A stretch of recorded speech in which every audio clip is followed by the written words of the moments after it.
SDN వారి ప్రముఖులతో ముఖాముఖి సమర్పిస్తున్న వారు happies beauty clinic and academy, Jangareddygudem, Rajahmundry. City digital ప్రేక్షకులకు స్వాగతం.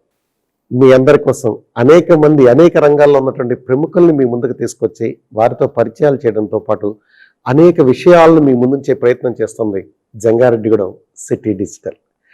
దీనిలో భాగంగానే మనందరికీ కలియుగ ప్రత్యక్ష దైవంగా మనందరి సమక్షంలో మనందరికీ దగ్గరగా సప్తగిరి వాసుడై కొలువు తీరున్నటువంటి గోకుల తిరుమల పారిజాతగిరి వెంకటేశ్వర స్వామి ప్రధానార్చకులుగా బాధ్యతలు నిర్వహిస్తున్నటువంటి రవికుమారాచార్యులు గారిని ఈరోజు మనం ఈ స్టూడియోకి ఆహ్వానించడం, మన ఆహ్వానాన్ని మన్నించి ఆయన స్టూడియోకి విచ్చేయడం, భగవంతుడికి సంబంధించిన అనేక విషయాల్ని ఈరోజు మాట్లాడుకునే భాగ్యాన్ని కల్పించడం అనేది మనందరూ అదృష్టంగా భావిస్తూ రవికుమారాచార్యులు గారు నమస్కారం అండి.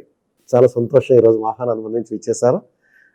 ముఖ్యంగా జంగారెడ్డిగూడెం పట్టణానికి ఒక మంచి గుర్తింపు తీసుకొచ్చినటువంటి ఆలయాల్లో గోకుల తిరుమల పారిజాతగిరి చాలా గొప్ప ఆలయంగా చెప్పి తీరాలి. ఎందుకనంటే దాదాపుగా సాక్షాత్తు భగవంతుడిని చూస్తే పెద్ద తిరుపతిలో వెంకటేశ్వర స్వామిని చూసిన భావన ప్రతి ఒక్కరిలో కలుగుతుంది. అనేక మంది ఇదే మాటను చెబుతూ ఉంటారు.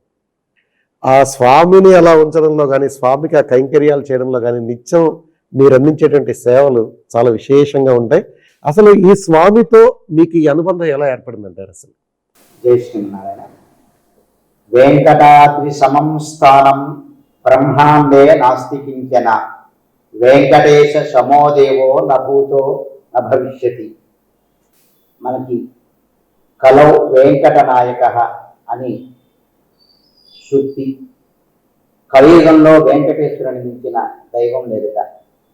అలాంటి వెంకటేశ్వరుడు తిరుమలలో 7 కొండలపై వేయించేసి ఉంటే మనందరి యొక్క భాగ్య విశేషం చేత మన జంగారెడ్డిగూడెం పట్టణంలో 7 కొండలలో స్వామి వేయించేసి ఉన్నాడు. 7 కొండల్లో వేయించేసి ఉన్న ఈ పారిజాతగిరి శ్రీనివాసుడి యొక్క చెంత మనం ఉండటం మనందరి యొక్క అదృష్టం. ఆ స్వామికి సేవ చేసే భాగ్యం కలగటం కూడా అనగా దాసుడి యొక్క భాగ్యం కూడా భావిస్తాం. మన ఈ స్వామికి అర్చన చేసే సంప్రదాయంలో వైష్ణవ ఆగమం ప్రకారం స్వామిని అర్చన చేస్తారు. ఈ వైష్ణవ ఆగమాలు 2 ఉన్నాయి. అది శ్రీవైఖానసము, పాంచరాత్ర ఆగమం. ఈ 2 ఆగమాల ప్రకారం వెంకటేశ్వర స్వామిని అర్చన చేసే విధానాన్ని గురించి మనకి పెద్దలు తెలియజేశారు. అలాంటి శ్రీవైఖాన సాగమయుక్తంగా మన పారిజాతగిరి శ్రీ వెంకటేశ్వర స్వామి వారు ఆరాధనలు అందుకుంటున్నారు.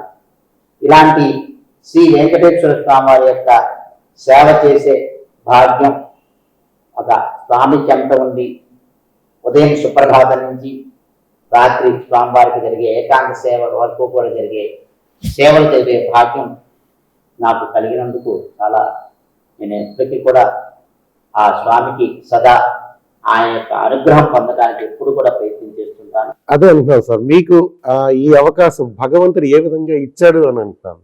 అదే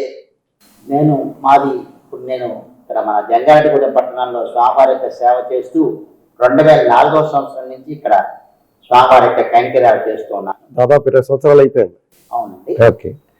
అలాగే దీనికి రావడానికి పూర్వం మాది గుంటూరు జిల్లాలో రేపల్లె తాలూకా ముత్తుపల్లి అగ్రహారం అనే గ్రామం మాది స్వగ్రామం. మాది అర్చక కుటుంబం. మాకు అక్కడ సీతారామస్వామి వారి యొక్క దేవస్థానం, వంశపారంపర్య దేవస్థానం ఉందన్నమాట. అలాంటి వంశపారంపర్య దేవస్థానంలో మా తాతగారు విధులు నిర్వహిస్తూ ఉండేవారు. మా నాన్నగారు వృత్తిరీత్యా ఉపాధ్యాయ వృత్తిలో ఉండేవారు. మా తాతగారు మాకు ఊహ తెలిసేటప్పటికీ ఆ సీతారామ స్వామి వారి యొక్క దేవస్థానంలో అర్చకులుగా బాధ్యతలు నిర్వహిస్తున్నారు. వారి యొక్క సాహచర్యంతో వారిని చూస్తూ పెరుగుతూ ఉండేవాళ్ళం మేము. మా నాన్నగారు ఉన్న ఉపాధ్యాయ వృత్తిలో ఉండి బాపట్ల పట్టణంలో ఉపాధ్యాయులుగా ఉండి మా దగ్గరికి వచ్చి వెళ్తూ ఉండేవారు. అలా మేము మా తాతగారి యొక్క సాహచర్యంతో మాకు కూడా చిన్నప్పటి నుంచి కూడా ఆ సీతారామ స్వామి వారి యొక్క ఆ స్వామిని చూస్తూ మా తాతగారు చేసే సేవలు చూస్తూ పెరగటం వలన మాకు కూడా ఆ చిన్నప్పటి నుంచే ఈ ఆధ్యాత్మికత, భక్తి అనేవి అలవాటు పడ్డాయి. ఓకే. లౌకికంగా మామూలుగా చదవటం ప్రారంభించాము. మా తాతగారు ఆ వృత్తి అర్చక వృత్తిని నిర్వహిస్తుండేవారు. ఇలా లౌకికంగా చదువుకుంటూ మేము బిఎస్సి వరకు కూడా చదువుకున్నాము. అలా చదువుకున్న తర్వాత మళ్ళా ఇతర ఉద్యోగ వృత్తుల్లోకి వెళదాము అనుకుంటున్న తరుణంలో మనందరికీ తెలిసిన ఆచార్యులు శ్రీ శ్రీ శ్రీ ప్రదండ శ్రీమన్నారాయణ రామానుజ చెన్నగిరి స్వామివారి యొక్క నిర్వహణలో జగ్గేపేటలో భారతీయ తత్వశాస్త్ర కళాశాలని వారు నిర్వహిస్తున్నారు.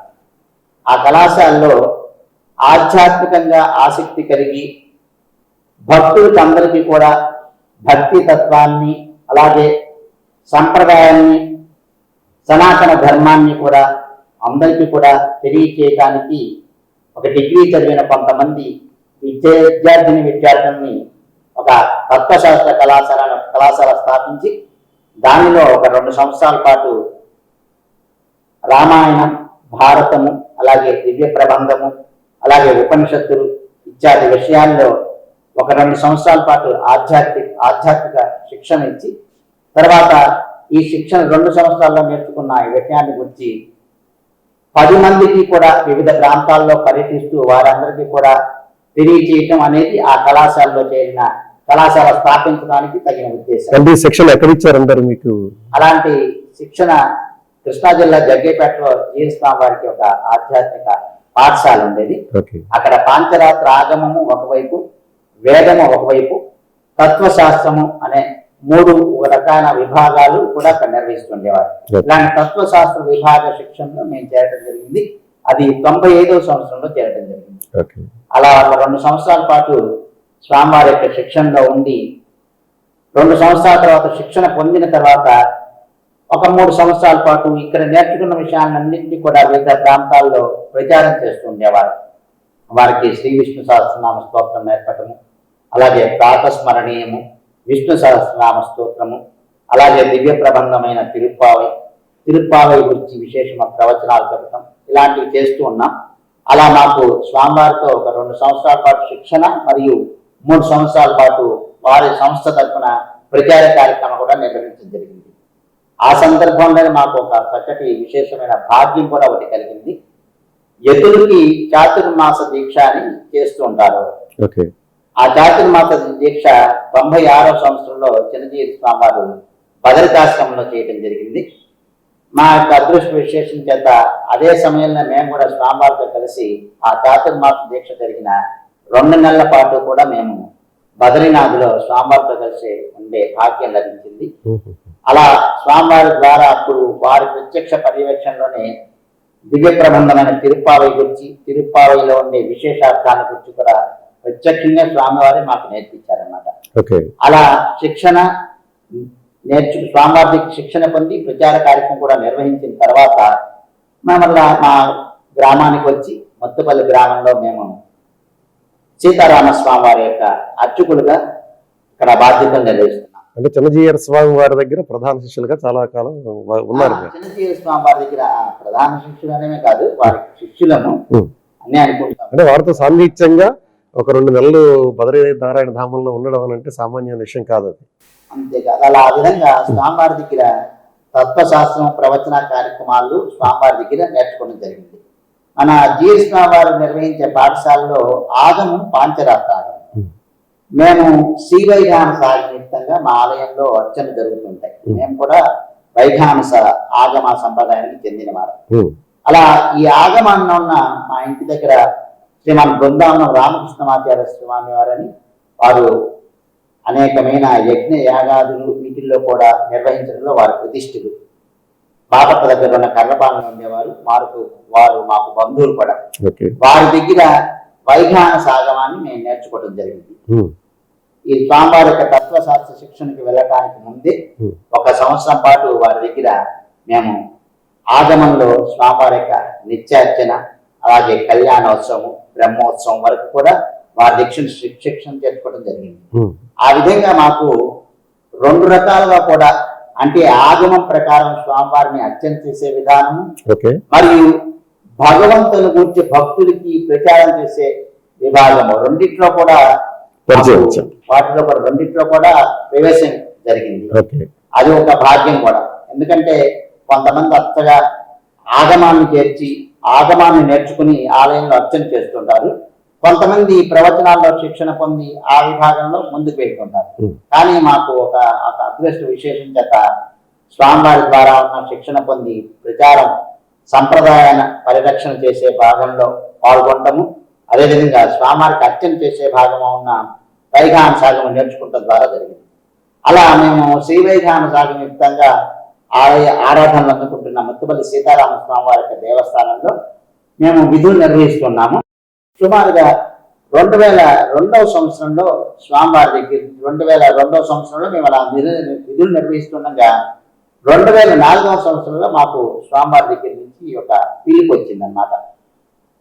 స్వామివారు అప్పుడే మనకి 2002వ సంవత్సరంలో మన జంగారెడ్డిగూడెం గ్రామంలో మనం ఇప్పుడు చూస్తున్న గోకుల తిరుమల పారిజాతగిరి ఆలయ నిర్మాణాన్ని ప్రారంభించారట. అప్పటికి మాకు తెలియదు ఆ విషయము.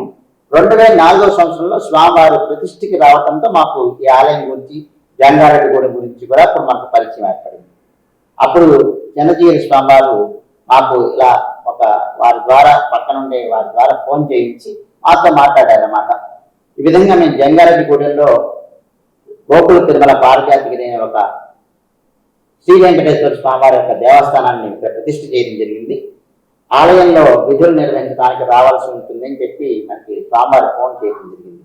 ఆ విధంగా మన పారిజాతగిరి ఆలయంలో స్వామి శ్రీవైధాన సాగమయుక్తంగా ప్రతిష్ఠ గావించబడ్డారన్నమాట. అందువలన శ్రీవైధాన సాగయుక్తంగా ఉన్న విద్యార్థి స్వామివారికి తెలిసిన విద్యార్థి నేను కావడంతో నాకు ఇక్కడ ఈ అవకాశం లభించింది. అంటే వెంకటేశ్వర స్వామి మిమ్మల్ని ఏరి కోరి తెచ్చుకున్నాడు ఇక్కడికి మిమ్మల్ని. ఎందుకంటే ఈ విధానం కూడా శ్రీవైఖానసం అనేటువంటి విధానం కూడా చాలా రేరుగా ఉండేటువంటి విధానం ఇది. ఇప్పుడు నాకు తెలిసి చంద్రయ్య స్వామి వారు శ్రీ వైష్ణవ్ అనుకుంటున్నాను నేను. శ్రీ వైష్ణవ్ అయ్యుండి కూడా ఇది ప్రత్యేకంగా ఈ విధానం ప్రకారం ఇక్కడ ప్రతిష్ఠ చేయించి ప్రత్యేకం మిమ్మల్ని పిలిపించి ఇక్కడ పెట్టారు అని అంటే సాక్షాత్తు భగవంతుడే వారి ద్వారా మిమ్మల్ని తీసుకొచ్చి ఇక్కడ పెట్టారు అని భావిస్తున్నాం. అందుకన్నా ఈ ప్రాంతవాసులు చేసుకున్నటువంటి అదృష్టంగా మేమందరం కూడా భావించాలి ఈ విషయాన్ని. దానికంటే కూడా మాకు కూడా చక్కటి భాగ్యం, స్వామివారి యొక్క సేవ చేసే భాగ్యం. ఎంతో దూరంలో ఉన్న మేము ఇక్కడికి వచ్చి స్వామివారికి సేవ చేస్తున్నామంటే అది వారితో ఉన్న ప్రత్యేకమైన రుణానుబంధమేమో అనిపిస్తూ ఉంటుంది. అలా మన 2004వ సంవత్సరంలో మనకందరికీ తెలిసినట్టుగానే ఇక్కడ ఈ ఆలయం గురించి స్థల పురాణం మేము ఇక్కడికి వచ్చిన తర్వాత మేము తెలుసుకోవడం జరిగింది. ఆ స్థల పురాణం గురించి కూడా కొంచెం మీకు కొద్దిగా చెప్తాను నేను ప్రయత్నం చేస్తాను. తప్పకుండా. ఎందుకనంటే సాధారణంగా ఆ గోకుల తిరుమల పారిజాతగిరి వెంకటేశ్వర స్వామి అని అంటూ ఉంటాం తప్ప దాని గురించి పూర్తిగా వివరం తెలిసిన వాళ్ళు చాలా తక్కువ మంది ఇక్కడ. కాబట్టి తప్పకుండా మీరు ఆ స్థల పురాణం, ఆ వెంకటేశ్వర స్వామి మహత్యం కానివ్వండి, మీరు వచ్చిన తర్వాత మీరు పొందినటువంటి అనుభూతులు, ఆ విభూతులు చాలా ఉంటాయి స్వామివారివి, అవి కూడా తప్పకుండా పంచుకుందరు. కానీ అయితే స్థల పురాణం ముందుగా చెప్పండి. సుమారుగా మనం చూస్తున్న ఈ పారిజాతగిరి క్షేత్రానికి ఒక 60 సంవత్సరాల పాటు ఉన్న చరిత్ర మనకు చెప్తుంటారు ఇక్కడ పెద్దలంతా కూడా. వారి ద్వారా మేము తెలుసుకున్నాం. పూర్వం జంగారెడ్డిగూడెం గ్రామంలో అప్పుడు చిట్టి గారు అనే ఒక సాధువు ఉండేవారట. ఆ చిట్టి గారు అనే సాధువు ఆయన ఒక చక్కటి భక్తి మార్గంలో పయనిస్తుండే వారికి వెంకటేశ్వర స్వామి వారు స్వప్నంలో కనిపించడం జరిగిందిగా. ఆ స్వప్నంలో కనిపించిన స్వామి జంగారెడ్డిగూడెం పట్టణానికి ఉత్తరం వైపుగా 7 కొండలు ఉన్నాయని చెప్పి, ఆ 7 కొండల్లో ఒక కొండ మీద నా పాదాలు వెలుస్తాయి, ఆ పాదాలు వెలిసిన చోట ఆలయాన్ని నిర్మించవయ్యా, భక్తుల యొక్క అభీష్టాలు నేను నెరవేరుస్తాను అని చెప్పి వెంకటేశ్వర స్వామి వారు వారికి స్వప్నంలో చెప్పడం జరిగింది. ఆ విధంగా ఆయన స్వప్నం జరిగిన తర్వాత రోజు ఆయన అన్వేషిస్తూ ఉంటే మన జంగారెడ్డిగూడెం పట్టణానికి ఉత్తరం వైపున వరుసగా 7 కొండలు ఉంటాయి. ఆ వరుసగా ఉన్న 7 కొండల్లో 6వ కొండ మీద ఆయన ఒక శిల మీద స్వామివారి యొక్క పాదాల గుర్తులు చూడటం జరిగింది. అలా స్వామివారి యొక్క పాదాల గుర్తులు చూసిన ప్రదేశంలో ఆయన భక్తితో ప్రపత్తులతో అక్కడ ఆ ప్రదేశాన్ని శుభ్రం చేసి అక్కడ చిన్న ఒక మందిరాన్ని లాగా ఏర్పాటు చేసి వెంకటేశ్వర స్వామి వారి యొక్క శిల్పాన్ని సుధామూర్తిని చేయడం జరిగింది అనమాట.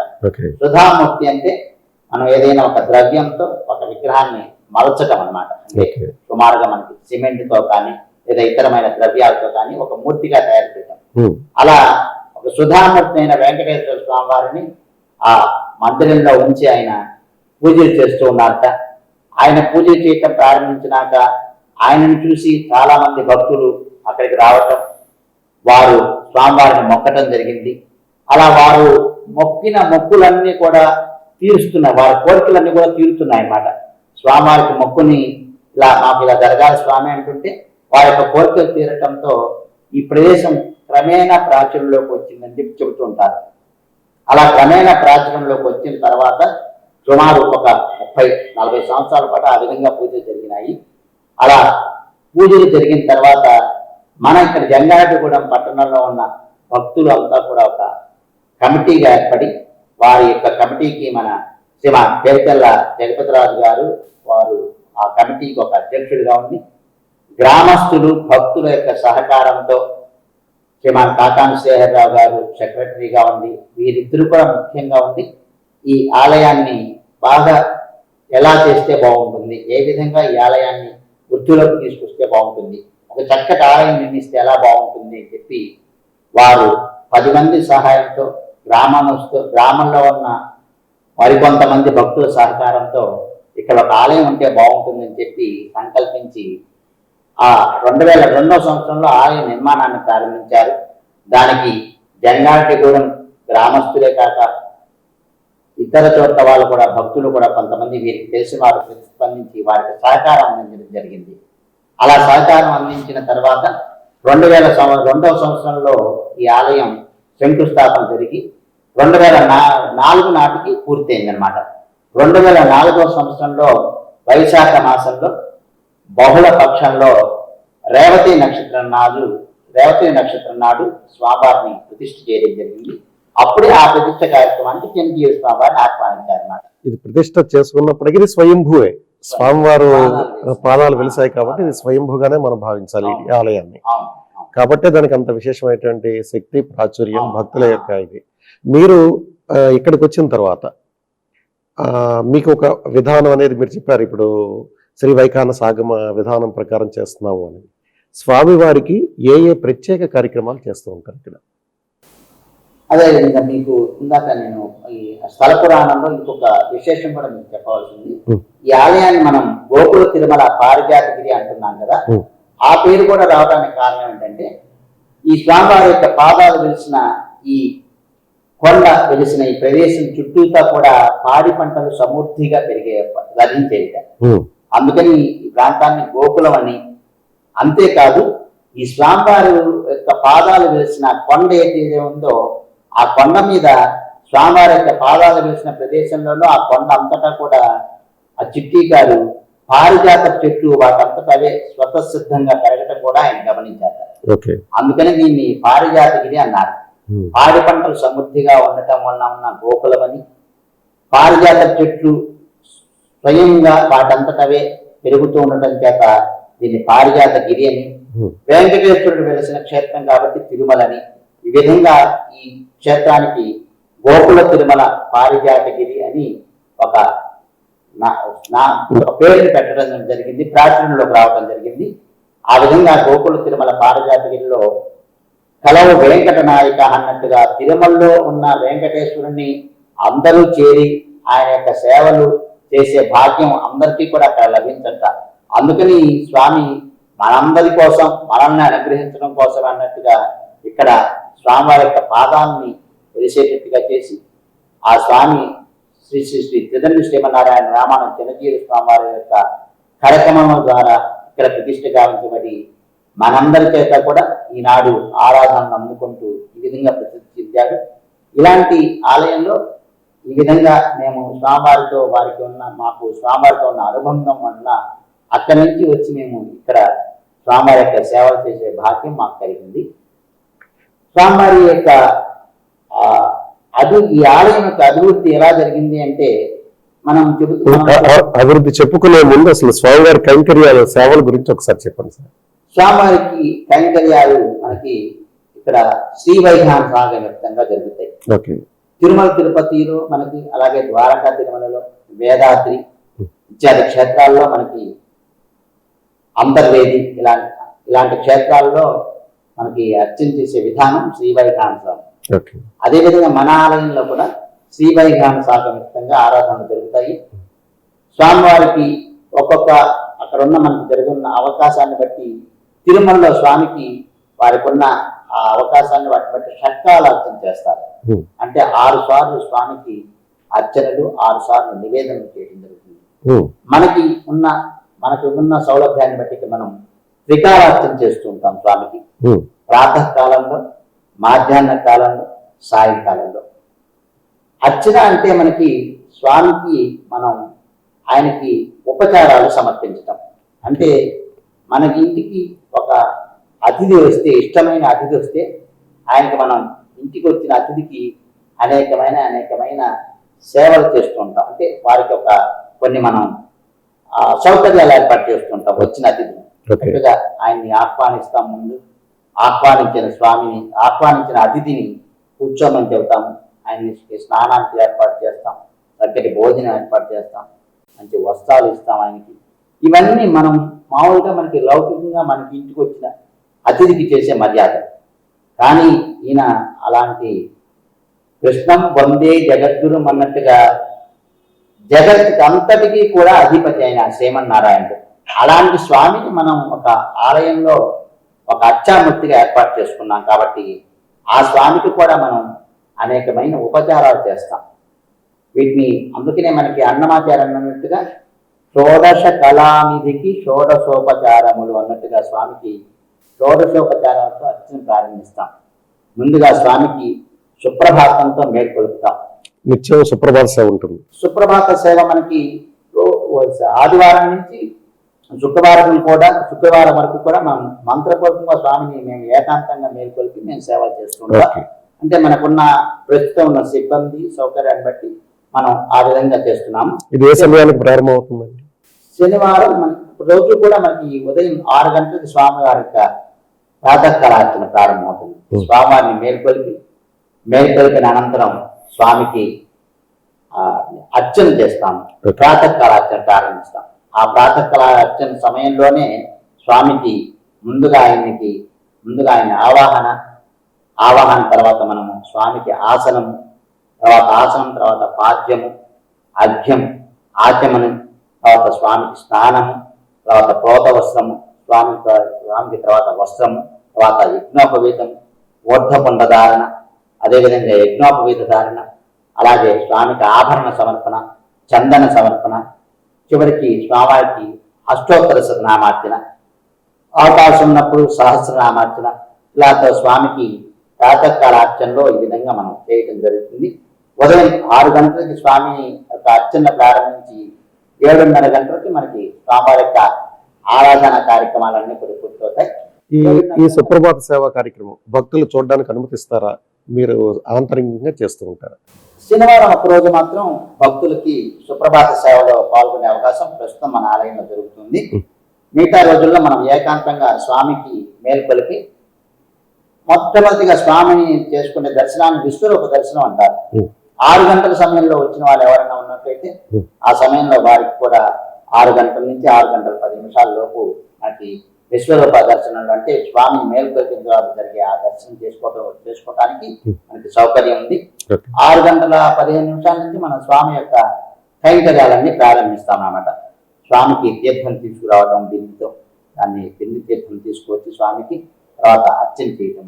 అర్చన చేసేటప్పుడు మనకి ప్రతిరోజు కూడా మనకి స్వామి ఇక్కడ తిరుమల తిరుపతి దేవస్థానంలో ఎలాగైతే ఒక భోగ శ్రీనివాసమూర్తి ఎలా ఉన్నాడో అలాగే మన ఆలయంలో కూడా స్వామికి పంచబేరాల ప్రకారం అర్చన చేస్తారన్నమాట.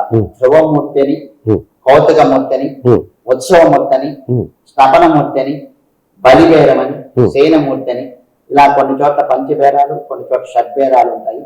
మన ఆలయంలో పంచబేరాలతో అర్చన చేస్తుంటాం. ఈ పంచబేరాల్లో స్నపన బేరం కూడా ఉందన్నమాట. అంటే ఒక శ్రీనివాసమూర్తిని స్నపన బేరంగా మనం చేసుకుని ఆయనకి నిత్యం కూడా మనకి గోక్షీరంత రోజు కూడా స్వామివారికి ప్రాతకాలం జరిగే అర్చనలో స్వామికి నిత్యం కూడా మనం ఇలా గోక్షీరంతో అభిషేకం చేయడం జరుగుతుంది. అలా స్వామివారి యొక్క ఈ నిత్యం అర్చన చేసే ఈ అర్చామూర్తికి స్నపన బేరం అని వ్యవహరిస్తుంటాం, అభిషేకం చేసే మూర్తిని. అలా కాకుండా మనం స్వామి యొక్క ధ్రువమూర్తి అనగా మనం చూస్తున్న స్వామి యొక్క నిలువెత్తు స్వరూపము మూల విరాట్ మూల విరాట్ అంటే మనకి బాగా అందరికీ అర్థమవుతుంది. ఆ మూల విరాట్కి మన ఆగమ సంప్రదాయం ప్రకారం మనం ధ్రువమూర్తి అంటూ ఉంటాం అన్నమాట. ఆ ధ్రువమూర్తి లేదా మూల విరాట్కి ప్రతి శుక్రవారం కూడా మనం అభిషేకం చేయడం జరుగుతుంది. భక్తులకు అవకాశం కల్పిస్తారు. ఆ శుక్రవారం అభిషేకంలో భక్తులకు కూడా ఎంతమందికి ఇస్తారు? భక్తులు సుమారుగా ఒక 4 మంది, అది ఒక నలుగురు దంపతులు అంటే సుమారుగా ఒక 10 మంది వరకు కూడా వచ్చిన అంతరాలయంలో కూర్చుని ఆ అభిషేకాన్ని దర్శించే అవకాశం ఉంది. మిగిలిన వారు ముఖమండపంలో నుంచి సేవించవచ్చు.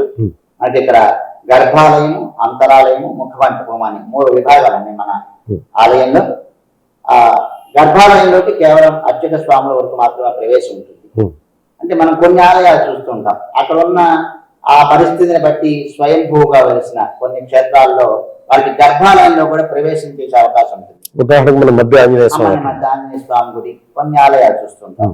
అలాగే ఇంకా అలాంటి ఆలయాలు కొన్ని మనకి స్వయంభూగా వెలిసిన కొన్ని ఆలయాల్లో లోపలికి ప్రవేశం ఉంటుంది. కానీ మన ఆలయంలో ఇక్కడ ప్రతిష్టామూర్తి కాబట్టి పాదాలు వేసిన చోట స్వామిని ప్రతిష్ఠ చేశాం కాబట్టి ప్రతిష్ఠ చేసిన ఆలయంలో కొన్ని నియమాలు ఉంటాయి. ఆ నియమాల ప్రకారం మనకి స్వామి యొక్క గర్భాలయంలోకి ప్రవేశించే అర్హత కేవలం అర్చక స్వాములకు మాత్రమే ఉంటుందన్నమాట. ఇక్కడ ఈ ఆగమ సంప్రదాయానికి అనుగుణంగా ఉండే అర్చక స్వాములు ఎవరవుతారో వారిలో కూడా చక్కగా సంప్రదాయాన్ని పాటించేవారు. మీతో పాటు ఇంకా ఎంతమంది అర్చక స్వామి ఉంటున్నారు? ఇక్కడ మన ఆలయంలో ఒక 4 స్వామివారి యొక్క మనకి లోపల ఉన్న వైదిక సిబ్బంది ఒక 4 ఉంటాం. 4లో ప్రధాన అర్చకులుగా నేను బాధ్యతలు నిర్వహిస్తూ వస్తున్నాను. అలాగే నాతో పాటు ఇంకొక 2, ఒక ఆయన ముఖ్య అర్చకగా, ఒక ఆయన అర్చకగా ఉండే వారు మాకు సహకరిస్తూ ఉంటారు. ఇలా 3 ఉన్న ఆలయంలో ఉంటాం. స్వామివారికి ముఖ్యంగా మనకి ఇక్కడ వైఖాన సాగమం ప్రకారం స్వామి ఆరాధనలు అందుకుంటున్నారు. ఇది వైష్ణవ సంప్రదాయంలో ప్రసాదాలకు కూడా విశేషమైన ప్రాముఖ్యం ఉంది. అందుకని ఈ ప్రసాద కైంకర్యం చేయడానికి ఒక హరే స్వామి వారు కూడా ఉన్నారన్నమాట. అలా 4 వైదిక సిబ్బందిగా ఉన్నారు మన ఆలయంలో. మీరు ఇక్కడికి వచ్చి దాదాపు 20 ఏళ్ళు పూర్తవుతుంది. స్వామివారి సేవ మీరు ఇదివరకు గతం నుంచి స్వామివారి సేవలోనే ఉన్నారు. ఇక్కడికి వచ్చిన తర్వాత స్వామివారి సేవ చేస్తుండగా స్వామివారి విభూతులు అనేకం చూసుంటారు. మీరు అనేక నిదర్శనాలు కూడా కనబడి ఉంటాయి. చాలా మంది భక్తులు చెప్పినా కానీ మీరు అనుభవించినా కానీ మీరు దాని గురించి చెప్పమంటే స్వామివారి ఒక అద్భుతమైన లీలా వినోదాన్ని ఒకటి చెప్పమంటే ప్రేక్షకులతో ఏం పంచుకుంటారు? చాలా మంది భక్తులు వచ్చి చెప్తూ ఉంటారు. వారే కాదు, మేము కూడా స్వామివారి యొక్క అనుగ్రహం చక్కగా పొందడానికి మా యొక్క జీవితం కూడా స్వామివారి యొక్క అనుగ్రహం ద్వారా మేము పొందిన ఆనందం కూడా నాకు చక్కగా స్వామివారితో కలిగింది అనుభూతి. అంతేకాదు చాలా మంది భక్తులు వారినందరినీ మేము ఇప్పుడిప్పుడే కొంతమందిని వారి యొక్క పేర్లు సేకరించే ప్రయత్నంలో ఉన్నాము. ఇంకొకసారి వారి యొక్క వివరాలు కూడా పూర్తిగా వివరిస్తాను మీకు. ప్రస్తుతానికి వారి యొక్క అనుభవాలు మాత్రం గుర్తున్నాయి. మన ఆలయంలో స్వామివారికి బ్రహ్మోత్సవం నిర్వహిస్తాం. ఆ బ్రహ్మోత్సవ సమయంలో మనకి స్వామివారికి బ్రహ్మోత్సవాల్లో మొదటి రోజు విశ్వక్సేన పూజ అంకురార్పణ జరుగుతుంది. 2వ రోజు మనకి ధ్వజస్తంభంపై స్వామివారికి మనం ధ్వజారోహణం చేస్తాం అన్నమాట. ఆ ధ్వజారోహణ సందర్భంలో గరుడ పటాన్ని మనం ధ్వజస్తంభం మీద ఎగరవేయటం జరుగుతుంది. ఆ సమయంలో గరుడ ప్రసాదాన్ని ఇవ్వటం జరుగుతుంది అన్నమాట. ఈ గరుడ ప్రసాదం తీసుకున్న వారికి సంతానం లభిస్తుందని మన పెద్దలు చెప్పిన ఒక చక్కటి ఆధ్యాత్మికమైన చక్కటి విశిష్టత. అలాంటి సందర్భం ఆ విధంగా మన ఆలయంలో జరుగుతున్న బ్రహ్మోత్సవాల్లో చాలా మందికి మేము ఇలా చెప్పడం జరిగింది. చాలా మంది వచ్చి ఆ బ్రహ్మోత్సవ సమయంలో ధ్వజారోహణ సందర్భంలో స్వామివారి గరుడ ప్రసాదాన్ని స్వీకరించి వారు చక్కటి సంతానం పొంది కొంతమంది మన వెంకటేశ్వర స్వామి వారి పేరు గోకుళ్ళని ఇలా పెట్టుకోవడం జరిగింది. వారి వివరాలు కూడా మేము ఈసారి సేకరించి మీ ద్వారా మీరు ఇందాక చెప్పినట్టుగానే స్థల పురాణానికి సంబంధించి పుస్తకాలు ఏమన్నా మనకి అందుబాటులో ఉన్నాయంటారా? స్థల పురాణ ప్రస్తుతానికి మనకి ఒక కరపత్రాల రూపంలో అందజేస్తున్నారు. అందజేస్తున్నారు. అలాగే బ్రహ్మోత్సవాల సందర్భంలో మనకి ఒక బుక్లెట్ గా ప్రింట్ చేసి అప్పుడు బ్రహ్మోత్సవ సందర్భంలో భక్తులకు అందరికీ కూడా తెలియజేసి అప్పుడు ఈ విశేషాలు ఇవన్నీ కూడా ఒక బుక్లెట్ గా, అంటే సాధారణంగా ఏదైనా ఒక సక్సెస్ స్టోరీ కానివ్వండి, లైవ్ లో మనం ఏదైనా ఒక మంచి ఫీల్ ని 10 మందితో పంచుకుంటే భగవంతునిపై మిగిలిన వాళ్ళకి జరిగేటువంటి ఆ మమకారం, భగవంతుని మీద కలిగేటువంటి మమకారం చాలా అద్భుతంగా ఉంటుందని పెద్దలు చెప్తూ ఉంటారు. కాబట్టి ఆ విధంగా కూడా ప్రయత్నం చేస్తే ఇంకా భగవంతుని మీరు ఎప్పటికే భగవంతుడికి భక్తులకి చాలా దగ్గరికి తీసుకెళ్తుంటారు. మీతో మాట్లాడుతుంటేనే ఈ మాట్లాడిన కాసేపు సాక్షాత్ భగవంతుడికి దగ్గరికి వెళ్ళామేమో అన్నంత ఆనందం, ఆ భావన కలుగుతూ ఉంటుంది మాకు మీరు గుడిలో. ఎందుకంటే మీరు చేసేటువంటి ప్రతి కార్యక్రమం ఒక అంకిత భావంతో, భగవంతుడి ఎడల భక్తి భావంతో, ఒక భక్తి తత్పరతోటి సేవే పరమావధిగా కార్యక్రమాలు చేస్తూ ఈ చుట్టుపక్కల మంచి ఉన్నతమైనటువంటి పేరు సంపాదించుకున్నటువంటి వ్యక్తి. కాబట్టి ఇంకా ప్రాచుర్యం, బహుళ ప్రాచుర్యాన్ని తీసుకొస్తే స్వామివారి లీలలు అనేవి చాలా ప్రాచుర్యం తెస్తే బాగుంటుంది అనేది ఆ ప్రయత్నం ఏమైనా చేస్తారు. చాలా మంచి సూచన చేశారండి మీరు చెప్పిన ఈ సూచనని మేము తప్పనిసరిగా అమలు చేయడానికి ప్రయత్నం చేస్తాం. మా ఆలయ కమిటీ వారితో, ఆలయ అభివృద్ధి కమిటీ వారితో, మా కార్యనిర్వాహక గారి వారితో సంప్రదించి భక్తులు పొందిన అనుభవాలను 10 మందికి కూడా అందించే ప్రయత్నం తప్పనిసరిగా చేస్తాము. అంతేకాదు మాకు ఇప్పుడు మీకు సంతానం పొందిన వారి యొక్క అనుభవాన్ని చెప్పాము. అదేవిధంగా మన ఆలయంలో గోదాదేవికి విశేషంగా మనం కైంకర్యాలు చేస్తుంటాం. ఒక్క నిమిషం మీకు అడ్డొచ్చాను. ఇప్పుడు గోదాదేవి అని అంటే పెద్ద తిరుపతిలో వెంకటేశ్వర స్వామి దగ్గర ఉన్నటువంటి అమ్మవార్లను వచ్చి మనం అలివేలుమంగ, పద్మావతి, బీబేనాంచారి ఇలాంటి మాటలు ఉపయోగిస్తూ ఉంటారు. ఇక్కడ మన దగ్గరికి వచ్చేసరికి శ్రీదేవి భూదేవి సమేత వెంకటేశ్వర స్వామిగా చెబుతూ ఉన్నారు. ఆ శ్రీదేవి భూదేవి సమేత వెంకటేశ్వర స్వామి వారు మనకు ఉత్సవమూర్తులుగా ఉంటారండి. ఉత్సవమూర్తులుగా ఉంటారు. ఏమిటంటారు ఈ వ్యత్యాసం ఏమిటంటారు? అసలు ఆలయంలో ఉన్న ధ్రువమూర్తులు మనకి పద్మావతి, అలర్మేల్ మంగ సమేత వెంకటేశ్వర స్వామిని మనం వింటూ ఉంటాం. మనం ఆ లక్ష్మీ అమ్మవారి యొక్క రూపాలు 2 కూడా, పద్మావతి దేవి అన్న, అలర్మేల్ మంగ కూడా అన్నా కూడా 2 కూడా అమ్మవారి యొక్క రూపాలే. అలర్ అంటే తమిళ భాషలో అలర్ అంటే కమలము, మేల్ అంటే పద్మము నుంచి ఆవిర్భవించింది. అదే మనం సంస్కృతంలో పద్మావతి, పద్మ సరోవరం నుంచి ఆవిర్భవించింది పద్మావతి అంటాం. కాబట్టి ఈ పద్మావతి దేవన్న, అలర్మేల్ మంగన్న కూడా ఇద్దరు కూడా లక్ష్మీ అమ్మవారి యొక్క రూపులే. మనకి ఇక్కడ ఆలయంలో వెంకటేశ్వర స్వామి వారి యొక్క ఉత్సవమూర్తులకి శ్రీదేవి భూదేవి సమేత శ్రీనివాసునిగా ఆయనకి మనం కళ్యాణంలో కూడా కళ్యాణం జరిపిస్తూ ఉంటాం. మన ఆలయంలో ఉన్న ధ్రువమూర్తులకి ఒక చక్కటి విశేషం ఉంది. ఇక్కడ శ్రీ పద్మావతి గోదా సమేత వెంకటేశ్వర స్వామి వారు అన్నమాట. ఇక్కడ ఉన్నవారు పద్మావతి దేవి వెంకటేశ్వర స్వామి వారి యొక్క దేవేరి, గోదాదేవి వెంకటేశ్వర స్వామి వారి యొక్క భక్తురాలు అన్నమాట. భక్తురాలు అయినప్పటికీ కూడా ఆమె ఏం చేసిందంటే తనని స్వామి యొక్క దేవేరిగా ఆమె భావించుకుని ఒక వ్రతం చేసింది అనమాట. నిజానికి వెంకటేశ్వర స్వామి వారి యొక్క పత్ని కాదు గోదాదేవి. ఆమె వెంకటేశ్వర స్వామి వారిని పత్నిగా భావించింది. రంగనాథ స్వామిని వివాహం చేసుకుందన్నమాట గోదాదేవి. మనకి ఈ గోదాదేవి యొక్క వృత్తాంతం తెలుసుకోవాలంటే మనకి సుమారుగా కలియుగ ఆరంభంలో శ్రీవిల్లిపుత్తూరు అని ఒక తమిళనాడులో ఉన్న ఒక పట్టణం, మనమందరం కూడా ఇప్పుడు మనం వింటూనే ఉంటాం. ఆ శ్రీవిల్లిపుత్తూరులో గోదాదేవి పుట్టిన ఊరు అన్నమాట. అక్కడ గోదాదేవి విష్ణు చిత్తుల వారు అని ఒక భక్తునికి, విష్ణు చిత్తుల వారినే వైష్ణవ సంప్రదాయంలో పెరిగాల్వారు అంటారు. మనకి మన ఆలయంలో ఇంకొక విశేషం కూడా ఉంది. పద్మావతి గోదాదేవితో పాటుగా ఆల్వార్లు కూడా వేయించేస్తుంటారు. వైష్ణవ సంప్రదాయంలో ఆల్వార్లకి ఒక విశిష్టమైన స్థానం ఉంది. ఆల్వార్లు అంటే కొంతమందికి తెలుసు, కానీ కొంతమందికి ఎక్కువగా కొంతమందికి అవగాహన లేని వారు ఆల్వార్లు అంటే ఎవరు అడుగుతుంటారు మమ్మల్ని. తెలియజే అవకాశం తప్పకుండా మా ప్రేక్షకులు కూడా క్లారిటీ ఇచ్చేయండి. ఆల్వార్లు అంటే భక్తి అనే సముద్రంలో మునిగిన వారన్నమాట. వీరు విష్ణు భక్తులు. ఇలాంటి విష్ణు భక్తులైన ఆల్వార్లు ఒక 12 మంది ఉన్నారు. వారందరినీ కూడా స్తుతిస్తూ వైష్ణవ సంప్రదాయంలో ఒక శ్లోకం కూడా చెప్తారు. భూతం సరస్త మహదాత్మయ భట్టనాథ శ్రీ భక్తిసార కులశేఖర యోగివాహాం భక్తాంగ్రివేణ పరకాల యతీంద్ర మిశ్రాం శ్రీమద్ పరాంకుశమనం ప్రణతోస్మి నిత్యం అంటూ ఆళ్వార్ను స్తుతించే స్తోత్రం. ఆళ్వార్లు అగ్రగణ్యులు అన్నమాట.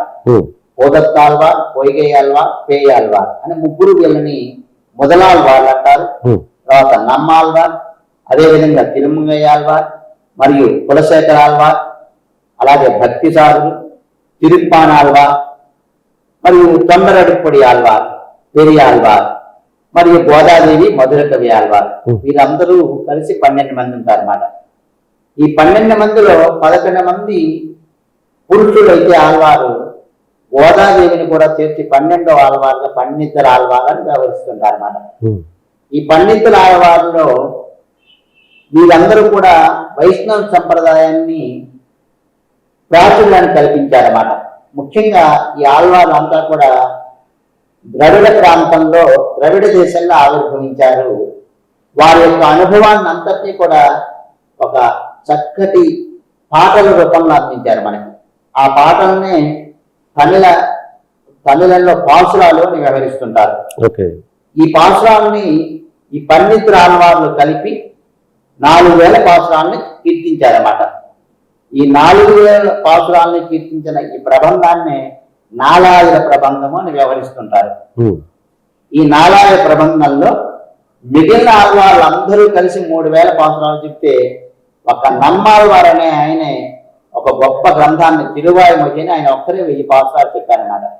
అందుకని ఆళ్వారుల్లో అందరిలో కల్లా నమ్మాళ్వారిని చక్కగా ఎక్కువగా అగ్రగణ్యులుగా భావిస్తుంటారు. ఈ నమ్మాళ్వారు ఆయన ఎంతటి భక్తులు అంటే ఆయన ఈ తిరువాయుమొഴి అనే ప్రబంధాన్ని పారాయణ అంటే పాసురాన్ని అందించడం ప్రారంభించినాక స్వామి మనకి శ్రీమన్నారాయణుడు వెలిసిన క్షేత్రాల్లో దివ్య దేశాలని ఒక 108 ఉన్నాయన్నమాట. ఈ 12 ఆళ్వార్లు కీర్తించిన ఈ ఆలయాలనే దివ్య దేశాలని వ్యవహరిస్తుంటారు. వీటిని 108 తిరుపతులు అని కూడా వ్యవహరిస్తుంటాం మనం. ఈ 108లో 106 మన భూమి మీద ఉన్నాయి. 107ది పాలకడలి, 108ది పరంపదం వైకుంఠం. మనం భూమి మీద ఈ 108 దివ్య దేశాలను కూడా సేవించాలంటే 107 దివ్య దేశాలు మనం సేవించవచ్చు.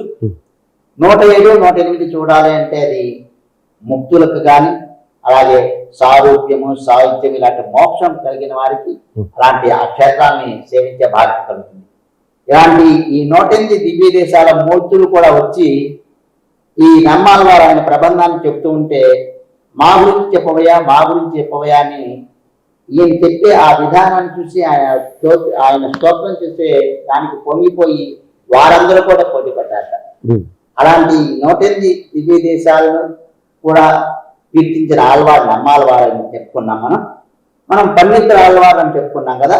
ఆ 12 ఆళ్వారులో ఈ ఆళ్వార్ల చరిత్ర గురించి చెప్పుకోవాలంటే అది మనకి ఒక్కొక్క ఆళ్వారు నుంచి కూడా మనం ఒక గంట వెళ్ళిపోవాలి. అది మనం వేరే సందర్భం వచ్చినప్పుడు ఇప్పుడు చెప్పుకునే ప్రయత్నం చేద్దాం. ఇప్పుడు మనం గోదాదేవి గురించి చెప్పుకుంటున్నాం కదా. ఈ ఆళ్వార్లో పెరియాళ్వార్ అని అనుకున్నాం మనం. విష్ణు చిత్తుడు వారు అంటే ఆయన విష్ణువుని తన చిత్తం నుండి ధరించిన వారు, అందుకని విష్ణు చిత్తుడు అంటారు. అలాంటి పెరియాళ్వార్ అనే ఆయన శ్రీవిల్లిపుత్తూరులో వటపత్రశాయి అనే ఒక కోవిల్ ఉంది. ఆ వటపత్రశాయి కోవిల్లో ఈయన పుష్పమాలికల్ని, తులసి మాలికల్ని సమర్పించేవాట. ఈయన బ్రహ్మచారి. తులసి వనంలో మాలలు, తులసి వనం పెంచుతూ ఉండి ఆ తులసి వనం నుంచి రోజు కూడా తులసిని సేకరించి ఆ మాలల్ని స్వామికి సమర్పిస్తూ ఉండేవాడు. అలాంటి ఆయనకి ఒకరోజు తులసి వనంలో ఒక బాలిక లభించిందనమాట, అయోనిజగా. ఎలాగైతే జనక మహారాజు పొలం దున్నుతుంటే సీతాదేవి ఎలా అయోనిజగా ఆయనకి ఎలా దొరికిందో అలా విష్ణు చిత్ర వారికి కూడా తులసి వనంలో ఈ గోదాదేవి దొరికిందనమాట. అలా దొరికిన బాలికని భగవంతుని యొక్క ప్రసాదంగా భావించి ఆయన పెంచుకున్నారు. అలా పెంచుకున్న బాలికే పెద్ద అయిన తర్వాత తను కూడా తన నాన్నగారి యొక్క సహచర్యంతో పెరిగింది కాబట్టి ఆమె కూడా ఒక భక్తురాలుగా రూపొందిందనమాట. రూపొంది అలా భక్తురాలుగా అవుతున్న ఆమె ఏం చేసిందంటే తన తండ్రి గారు ధరించిన ఆ తండ్రి గారు కట్టిన మాలని ఆయన తెలియకుండా రోజు తన మెడలో వేసుకుని చూసుకుంటేది. మళ్ళీ ఏం తెలియనట్టుగా నాన్నగారు తీసుకెళ్లే బుట్టలో పెట్టేది. అలా విష్ణు చిత్రవారు ఆ తులసి మాలకి గోదాదేవి ధరించిందని చెప్పి తెలియక ఆయన తీసుకెళ్లి వటపత్ర సాయి కోవెల్లో సమర్పించేవారు. అలా కొన్ని రోజుల పాటు జరుగుతూ ఉండగా ఒకరోజు విష్ణు చిత్త వారు ఆ తులసి మాలకలో ఒక కేశాన్ని చూశారు, తల వెంట్రుకని. అదే తల వెంట్రుక ఉంది తులసి మాలలో.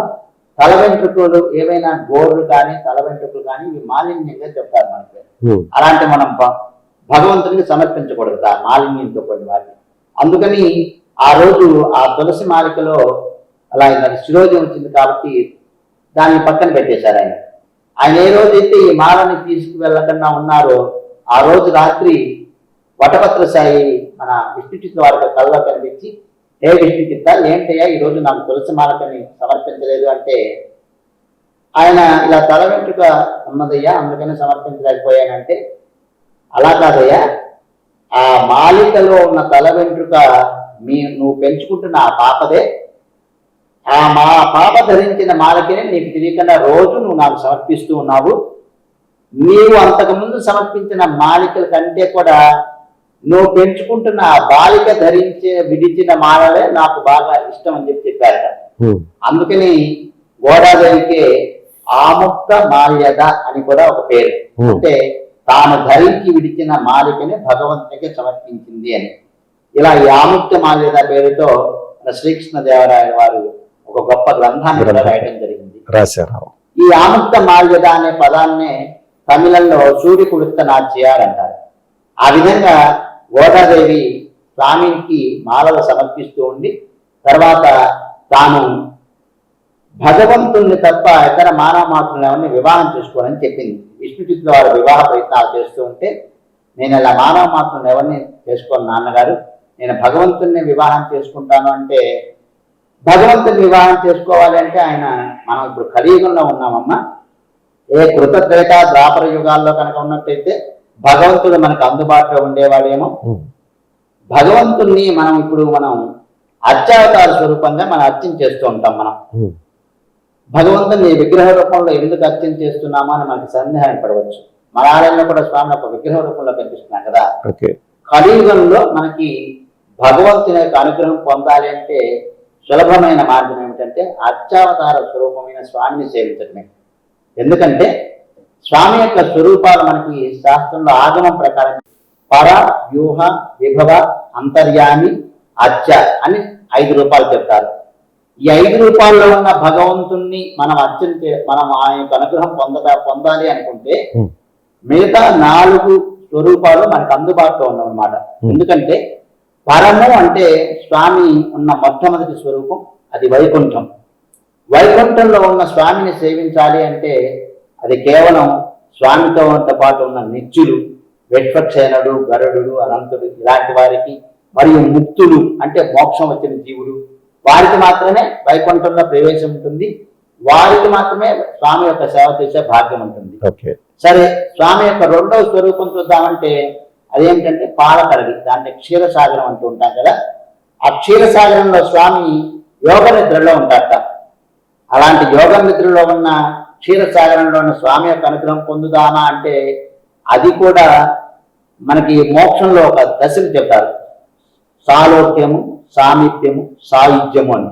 ఇలాంటి మోక్ష దశల్లో ఒక దశలో అది పాలకడలో ఉన్న స్వామిని సేవించవచ్చు. కాబట్టి సామాన్యమైన వారికి క్షీరసాగరంలో ఉన్న స్వామి యొక్క అనుగ్రహం కూడా లభించదు.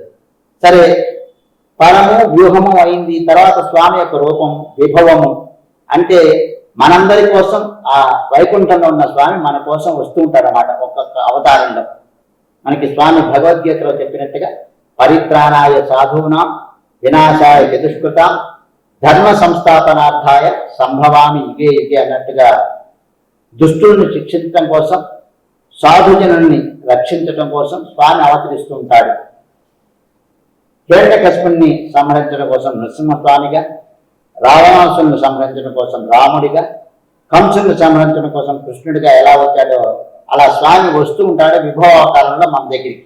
సరే, అలాంటి విభవావతారంలో ఉన్న స్వామిని మనం సేవిద్దాము అంటే మనం ఆ స్వామి అవతరించిన కృతత్రేత ద్వాపర యుగాల్లో లేము, మనం కలియుగంలో ఉన్నాం.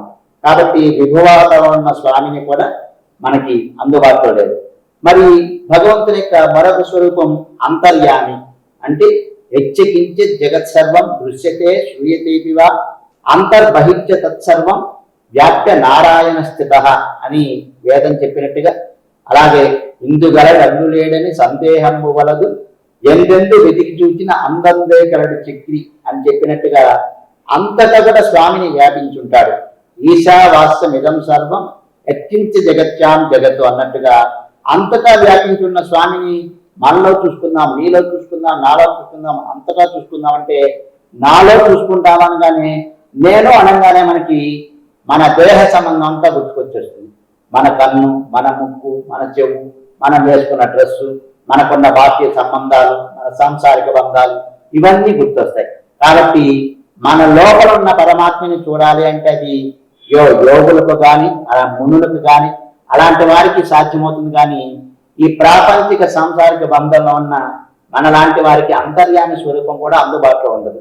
మరి భగవంతుని యొక్క పరము, వ్యూహము, విభవు, అంతర్యామి ఈ 4 స్వరూపాలు మనకు అందుబాటులో లేవు. కాబట్టి మరి ఈ కలియుగంలో భగవంతుని యొక్క రూపం మనకు అందుబాటులో ఉన్న రూపం ఏంటంటే అర్చావతారము. అంటే స్వామికి ఒక విగ్రహ రూపంలో స్వామిని ఆరాధన చేయటం. అక్కడ స్వయం వ్యక్తం అవ్వచ్చు స్వామి, అలాగే తిరుమలలో సాక్షాత్తుగా వైకుంఠవాసుడే ఎలా వెలిసారి విగ్రహమూర్తిగా అలాంటి స్వామిను, లేదంటే కొంతమంది ఋషులు ప్రతిష్ఠ చేసిన మన తిరుమల ద్వారకా మహర్షి చేసిన అలాంటి క్షేత్రంలో కానీ, అలాగే మన స్వామి యొక్క పాదాలు వేసిన మన పారిజాతగిరి క్షేత్రంలో కానీ ఇలాంటి చోట స్వామికి ఒక విగ్రహ రూపం కల్పించి, లేదంటే మన ఇంట్లో అయినా కానీ ఒక చిన్న మూర్తిగా స్వామిని మనం అర్చన చేస్తున్నట్టయితే ఆయన యొక్క కళ్యాణ గుణాలన్నీ కూడా మనకి లభిస్తాయి. అందుకని కలియుగంలో భగవంతుని యొక్క అనుగ్రహం పొందాలంటే అర్చావతార స్వరూపమైన స్వామిని సేవించడమే చక్కటి మార్గం. అందుకనే మనకి కొంతమందికి సందేహం ఏర్పడచ్చు, వైకుంఠంలో ఉన్న స్వామి అంటే ఆయనకు అనేకమైన కళ్యాణ గుణాలు ఉంటాయి, మనం ఈ చిన్న రూపంలో ఉన్న స్వామి లేకపోతే ఇక్కడ ఆలయంలో ఉన్న స్వామితో ఇన్ని కళ్యాణ గుణాలు ఉంటాయా లేవా, అంత అనుగ్రహం లభిస్తుందా లేదా అని సందేహాలు పడవచ్చేమో. అలాంటి సందేహం మనకేం అక్కర్లేదు. పూర్ణమిదం పూర్ణమదః పూర్ణాత్ పూర్ణముదచ్యతే పూర్ణస్య పూర్ణమాదాయ పూర్ణమేవావశిష్యతే అన్నట్టుగా వైకుంఠంలో ఉన్న స్వామికి ఎన్ని కళ్యాణ గుణాలు ఉంటాయో మనం ఇంట్లో గృహారాధనలో చేసుకుంటున్న స్వామికి, తిరుమలలో స్వయంభూగా వెలిసిన స్వామికి, మన పారిజాతగిరి క్షేత్రంలో చక్కటి ఆలయంగా ప్రతిష్ఠ చేసుకున్న స్వామికి, ఆ వారికి కూడా ఈ అర్చామూర్తి కూడా అన్ని కళ్యాణ గుణాలు ఉంటాయి. అందుకని అర్చావతారమైన స్వరూపమైన స్వామినే మనం కలియుగంలో ఆయన యొక్క అనుగ్రహం పొందటమే మనకి సులభమైన మార్గం. ఉన్న మార్గం కూడా మనకి అర్చావతారమైన స్వరూపాన్ని సేవించటమే. ఓకే, మనకి అసలు ముందు భగవంతుడిని ఈ రూపంలో ఎందుకు సేవిస్తున్నాం అన్న దాని మీద చాలా చక్కటి వివరణ ఇచ్చారు. అయితే ఇప్పుడు గోదాదేవి విషయం గురించి మాట్లాడుకుంటూ మనం ఒక మంచి టాపిక్ లోకి వచ్చేసాం. ఈ గోదాదేవి స్వామివారిని అర్చించడం వల్ల ఆ భార్య కాకపోయినప్పటికీ ఆవిడకి ఆ స్థానం దక్కడం అనే విషయం గురించి మాట్లాడుతున్నాం మనం.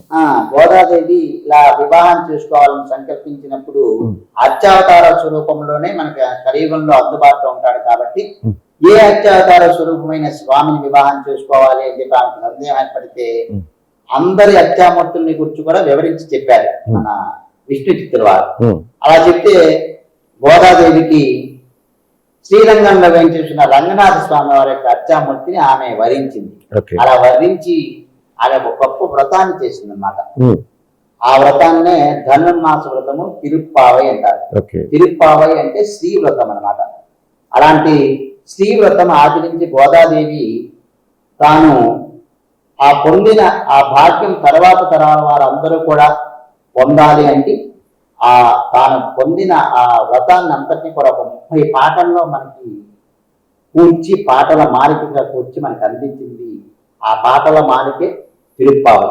అలాంటి తిరుప్పావై వ్రతాన్ని ఆచరించిన గోదాదేవికి తాను ఆచరించిన వ్రతం పూర్తి అయ్యేటప్పటికీ రంగనాథ స్వామి తన యొక్క అర్చకుల ద్వారా శ్రీవిల్లిపుత్తూరు అర్చక ముఖత ఆయన మాట్లాడి శ్రీవిల్లిపుత్తూరు పంపించి శ్రీవిల్లిపుత్తూరు నుంచి గోదాదేవి మానవ రూపంలో ఉన్న గోదాదేవిని అర్చావతార స్వరూపమైన రంగనాథ స్వామికి కూడా వివాహం జరిపించడం జరిగింది భోగి పండుగ నాడు. గోదాదేవి రంగనాథ స్వామితో చేరి భోగములు అందిన రోజు భోగి. అలా తాను దేవేరిగా మారి భక్తులకు ఒక మార్గంలో చూపించింది. కాబట్టి గోదాదేవి ఈ విష్ణు ఆలయాల్లో ఆళ్వార్లను ప్రతిష్ఠ చేయటం ఒక సంప్రదాయం కాబట్టి మన ఆలయంలో కూడా ఒక దివ్య దేశంగా ఆళ్వార్లు ఉన్న సంప్రదాయంగా ఉన్న క్షేత్రంగా ప్రతిష్ఠ చేస్తున్నారు కాబట్టి ఒక దేవేడిగా పద్మావతి దేవి నుంచి తాను కూడా విష్ణుమూర్తి యొక్క అవతారమే కాబట్టి వెంకటేశ్వర స్వామి వారు కూడా ఆమెను కూడా ఒక దేవేడిగా మరియు ఆళ్వార్లో ఒకరిగా భావిస్తూ కుడివైపున పద్మావతి అమ్మవారిని ఎడమవైపున గోదా అమ్మవారిని కూడా ప్రతిష్ఠ చేయడం జరిగింది. గోదాదేవి తాను భావన చేసిందనమాట. ఆ విష్ణు శ్రీమన్నారాయణ యొక్క భార్యగా నేను ఉండాలని ఆమె భావన చేసింది. మరియు ఒక భక్తురాలుగా కూడా ఆళ్వార్లు కూడా చేసింది అనమాట. అందుకని మన ఆలయంలో గోదాదేవిని పద్మావతి గోదా సమేత వెంకటేశ్వర స్వామి వారి యొక్క ఆలయంగా మన ఆలయం ఆ విధంగా చేసింది. చాలా సంతోషాలను మంచి విషయాలని మీరు చెబుతున్నారు. ప్రత్యేకించి మీరు ఇందాక బ్రహ్మోత్సవాలు అన్నారు. అలా ప్రతి సంవత్సరం విశేషంగా మన ఆలయంలో జరిగేటువంటి కార్యక్రమాలు ఏమున్నాయి స్వామివారికి? ఆ స్వామివారికి జరిగే ఉత్సవాలన్నీ కూడా మీకు నేను చెప్పే ప్రయత్నం చేస్తాను. స్వామివారికి నిత్యోత్సవ, వారోత్సవ, పక్షోత్సవ, మాసోత్సవ, సంవత్సరోత్సవాలు ఇవన్నీ కూడా నిర్వహిస్తుంటాం. నిత్యం జరిగే సేవలు కూడా ఇందాక మీకు చెప్పడం జరిగింది. స్వామివారికి త్రికాలార్చన చేస్తామని చెప్పి ఉదయం పూట ప్రాతకాలార్చనం, మధ్యాహ్న పూట మాధ్యాహ్నిక అర్చనము, సాయంకాలార్చన ఈ రోజు కూడా నిత్యం జరిగే సేవలు. అదేవిధంగా మనకి ఒక వారంలో జరిగే సేవల వరుస ప్రకారం వచ్చినట్టయితే మనకి శనివారం నాడు స్వామికి మన ఆలయంలో సుప్రభాత సేవ విశేషంగా నిర్వహించడం జరుగుతుంది. ప్రాతకాలంలో ఉదయం 5 గంటలకు సుప్రభాత సేవ జరుగుతుంది. అప్పుడు భక్తులకు ప్రవేశం ఉంటుంది.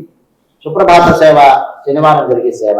తర్వాత భక్తుల యొక్క ఎక్కువగా శనివారం భక్తులను ఎక్కువ మంది సందర్శిస్తారు కాబట్టి ఆ రోజు స్వామివారికి విశేషమైన అర్చనలు, దర్శనము, అలాగే అన్నప్రసాద వితరణ ఇవన్నీ కూడా శనివారం ఉంటాయి. అదేవిధంగా ఆదివారము, సోమవారము స్వామివారికి నిత్యం జరిగే అర్చనలు ఉంటాయి. మంగళవారము విశేషంగా మన ఆలయంలో ఉదయం 10 గంటలకు అష్టదళ పాదపద్మారాధన సేవ అని స్వర్ణ పుష్పార్చన కార్యక్రమాన్ని నిర్వహించడం జరుగుతుంది. మన తిరుమల తిరుపతి దేవస్థానంలో స్వామివారికి కూడా ఈ అష్టదళ పాదపద్మారాధన సేవ చేస్తారు. అది ఉదయం అక్కడ మనకి 8:30 జరుగుతుంది. మన ఆలయంలో కూడా స్వామికి 108 స్వర్ణ పుష్పాలతో అష్టదళ పాదపద్మారాధన సేవ చేస్తాం. ఈ సేవ చేయడానికి కూడా ఒక విశేషం ఉంది మన ఆలయంలో. మనకి ఆ ఆలయం 2004వ సంవత్సరంలో మనం ప్రతిష్ట గావించబడింది అనుకున్నాం కదా. ఆ సమయంలో మన ఆలయంలో కూడా ఈ స్వర్ణ పుష్పార్చన కార్యక్రమం అష్టదళ పాదపద్మారాధన సేవ చేస్తే బాగుంటుందని చెప్పి అప్పుడు మన ఆలయాన్ని బాధ్యత నిర్వహిస్తున్న శ్రీమాన్ పేరికల జయపతిరాజు గారు, అలాగే కాకాని శేఖరరావు గారు వీరు సంకల్పించి వీరేం చేశారంటే ఒక 108 భక్తులను ప్రేరేపించారు. ఒక్కొక్కరు కూడా ఒక్కొక్క పుష్పాన్ని స్వామివారికి సమర్పించేటట్టుగా అలా 108 భక్తుల నుంచి వారి యొక్క కైంకర్యముల ద్వారా, వారి యొక్క ద్రవ్యం ద్వారా 108 ఒక్కొక్క పుష్పం కూడా మనకి సుమారుగా ఒక కాసు బరువుతో ఉంటుంది. అలాంటి 108 భక్తుల నుంచి కూడా 108 కాసులతో 108 స్వర్ణ పుష్పాలను సేకరించి అప్పటి నుంచి కూడా సుమారుగా 2007వ సంవత్సరం నుంచి మనం ప్రారంభించి ప్రతి మంగళవారం కూడా ఈ అష్టదళ పాదపద్మారాధన సేవ చేస్తున్నాం. ఈ అష్టదళ పాదపద్మారాధన సేవలో స్వామివారికి విశేషమైన ఒక వెండితో రజతంతో చేయబడిన ఒక పీఠం కూడా ఉంటుంది. ఆ పీఠం మీద స్వామివారి యొక్క వెంకటేశ్వర అష్టోత్తర శతనామం మనకి పురాణోక్తమైన వెంకటేశ్వర అష్టోత్తర శతనామం ప్రకారం మనం అర్చన చేస్తుంటాం. ఆ 108 నామాలు కూడా చెబుతూ ఒక్కొక్క నామం చెబుతూ ఒక్కొక్క పుష్పాన్ని స్వామికి ఆ పీఠం మీద సమర్పిస్తుంటాం. ఇది మంగళవారం జరిగే సేవ అష్టదళ పాదపద్మారాధన స్వర్ణ పుష్పార్చన సేవ. శుక్రవారం మనం స్వామివారికి ఆలయంలో విశేషంగా ధ్రువమూర్తికి అభిషేక కార్యక్రమం నిర్వహిస్తాం. ఇది సుమారుగా ఉదయం 7:30 సమయంలో మనకు జరుగుతుంది. శుక్రవారమే స్వామివారికి ఈ సేవ నిర్వహించడానికి కారణం ఏంటంటే వెంకటేశ్వర స్వామివారికి శ్రీనివాసుడు అని పేరు. అంటే శ్రీ అమ్మవారిని నివాసంగా ఆయన యొక్క వక్షస్థలంలోనే అమ్మవారు ఉంటారన్నమాట. అందుకనే నమ్మాళ్ళవారని ఆయన ఈ వెంకటేశ్వర స్వామివారిని స్తుతిస్తూ అగలగిల్లే నొయ్యమెన్ను అలర్మేల్ మంగ ఇరైమార్బా అంటారు. అంటే ఒక్క క్షణం కూడా ఎడబాటు లేకుండా ఆమెని వక్షస్థలంలోనే వేంచేం చేసుకున్నావు కదా స్వామి అంటారు. అలా స్వామి యొక్క వక్షస్థలంలో అమ్మవారు వేయించేసి ఉంటారు. వారంలో ఒకరోజు మూల విరాటికి ధ్రువమూర్తికి ఈ అభిషేకం జరగాలి కాబట్టి అమ్మవారికి ప్రీతికరమైన శుక్రవారం కనుక చేసినట్టయితే అటు స్వామికి అలాగే పసుపుతో అమ్మవారికి కూడా విశేషంగా అభిషేకం జరుపుతాం. ఆ రోజు ప్రతి శుక్రవారం ఈ అభిషేక సేవ జరుగుతుంది. ఇవి వారంలో జరిగే సేవలు. అంతేకాక స్వామివారి యొక్క జన్మ నక్షత్రం శ్రవణ నక్షత్రం. వెంకటేశ్వర స్వామి వారు ఆవిర్భవించిన నక్షత్రం శ్రవణ నక్షత్రం అన్నమాట. అలాంటి శ్రవణ నక్షత్రం రోజు మన ఆలయంలో ప్రతి మాసంలో కూడా వచ్చే శ్రవణ నక్షత్రంలో శ్రీదేవి భూదేవి సమేత శ్రీనివాసుడికి ఉదయం 10 గంటలకు కళ్యాణ ఉత్సవాన్ని నిర్వహించడం జరుగుతుంది. ఇది మాసంలో జరిగే కార్యక్రమం. అంతేకాక మనకి పద్మావతి దేవి, గోదాదేవి ధ్రువమూర్తులు కూడా వేంచేస్తున్నారు అనుకున్నాం కదా. గోదా అమ్మవారి యొక్క పుట్టిన రోజు ఉన్న మనకి ఉబ్బా నక్షత్రం. ఉబ్బా నక్షత్రం రోజు గోదా అమ్మవారికి అభిషేకం జరుగుతుంది. అలాగే ఉత్తర ఫల్గుని నక్షత్రం రోజు పద్మావతి అమ్మవారి యొక్క పుట్టిన నక్షత్రం. ప్రతి నెల ఉత్తర ఫల్గుని నక్షత్రం రోజు పద్మావతి దేవికి అభిషేకం జరుగుతుంది. ఇవి మాసంలో జరిగే కార్యక్రమాలు. వారోత్సవాలు, మాసోత్సవాలు జరుపుకున్నామా గురించి తెలియజేసుకున్నాం మనం. తర్వాత సంవత్సరోత్సవాలు. సంవత్సరోత్సవాల్లో ముఖ్యంగా మనకి జరిగేవి 3 జరుగుతాయి. బ్రహ్మోత్సవము, పవిత్రోత్సవము, అలాగే ధనుర్మాసంలో జరిగే అధ్యయనోత్సవము. ధనుర్మాసము, అధ్యయనోత్సవం 2 కూడా ఒకే కాలంలో వస్తాయి. సుమారుగా డిసెంబర్ 15వ తేదీ నుంచి ప్రారంభించి మార్గశిర మాసంలో జనవరి 13వ తేదీ వరకు కూడా నెల రోజుల పాటు ధనుర్మాసం మనకు విశేషంగా జరుగుతుంది మన ఆలయంలో. ఈ ధనుర్మాసంలో ప్రతిరోజు వేకువజామునే తిరుప్పావై, మనకి గోదాదేవి అందించిన తిరుప్పావై పట్టణం ఉంటుంది. అలాగే తిరుప్పావై గురించి గోదాదేవి అందించిన విశేష అర్థాన్ని జరుగుతుంది. విశేషమైన భోగాలను కూడా నివేదన చేస్తాం. అదేవిధంగా తిరుప్పావైలో ఒక్కొక్క రోజు కూడా ఒక్కొక్క విశేషం ఉంటుంది. ముఖ్యంగా తిరుప్పావైలో 24వ రోజు దీపోత్సవాన్ని చేస్తాం విశేషంగా. అంతేకాక గోదాదేవి దానికి రంగనాథ స్వామితో వివాహం జరిగితే తిరుమాలంజోలేలో వేయించేస్తున్న సుందరబాహు స్వామికి 108 గంగాలతో ప్రసాదాన్ని నివేదన చేస్తానని చెప్పి మొక్కు ఉంటుంది. అందుకని గోదాదేవికి ఈ రంగనాథ స్వామితో వివాహం జరిగిన తర్వాత తన మొక్కుని తీర్చలేకపోతుంది ఆమె. తర్వాత ఆమె ఈ వైష్ణవ సంప్రదాయాన్ని బాగా ప్రాచుర్యం కల్పించిన భగవద్ రామానుజ వారికి కల్లో కనిపించి ఆమె యొక్క మొక్కును తీర్చే బాధ్యతని ఆయనకి అప్పగిస్తుంది అన్నమాట. అన్నగారు నా మొక్కును మీరు తీర్చండి అంటే భగవద్ రామానుజ వారు వెళ్ళి తిరుమాలంజోలిలో సుందరబాహు స్వామికి 108 గంగాలతో విశేషమైన అక్కార వరిసెలు అనే ప్రసాదాన్ని నివేదించడం జరిగింది. ఆ ఉత్సవాన్నే కూడారే ఉత్సవం అంటారు. అలా ధనుర్మాసంలో 27 రోజు విశేషంగా 108 గంగాలతో ప్రత్యేకమైన ప్రసాదాన్ని నివేదన చేయడం కూడా జరుగుతుంది. ఈ ధనుర్మాసంలోనే అధ్యయనోత్సవాలు అని ఇందాక మనం చెప్పుకున్నాం. ఆళ్వార్లు నాలాయర ప్రబంధం అని మనకు అందించాలనుకున్నాం కదా. ఆ దివ్య ప్రబంధాన్ని కూడా పారాయణ చేయడం జరుగుతుంది అధ్యయనోత్సవాల్లో. మరియు ధనుర్మాసంలో మనకి విశేషంగా వచ్చే మరొక కార్యక్రమం వైకుంఠ ఏకాదశి. దీన్నే మనం ముక్కోటి కూడా అంటూ ఉంటాం. ఈ ముక్కోటి కూడా మన ఆలయంలో చక్కటి విశిష్టమైన, మన ఆలయంలో జరిగే విశిష్టమైన కార్యక్రమం. ఈ కార్యక్రమాన్ని కూడా తండాలుగా భక్తులు ఆ రోజు మనం వేకువజామున స్వామిని ఉత్తర ద్వారదర్శనంగా దర్శనం చేసుకుంటాం. ఈ ముక్కోటి ఏకాదశి వైకుంఠ ద్వార దర్శనం అనేది ఉత్తరముఖంగా చూపించాలి. అది చాలా విశేషంగా చెప్తూ ఉంటాం. చాలా విశేషంగా అది మనకి సంవత్సరోత్సవాల్లో ఈ ధనుర్మాసంలో జరిగే అధ్యయనోత్సవం, ముక్కోటి ఏకాదశి ఉత్సవం, ఇవి కూడారే ఉత్సవం, ధనుర్మాసం జరిగే కార్యక్రమాలు.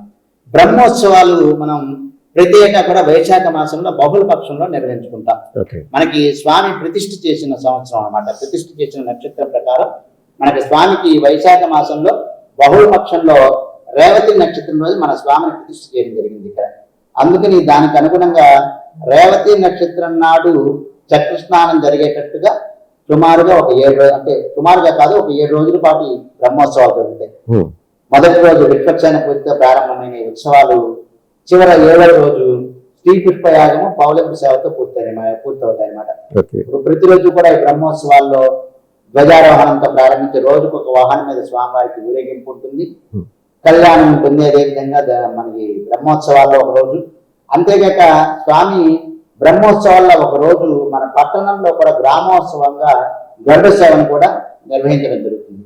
స్వామికి ప్రీతికరమైన వాహనం గరుడ వాహనం.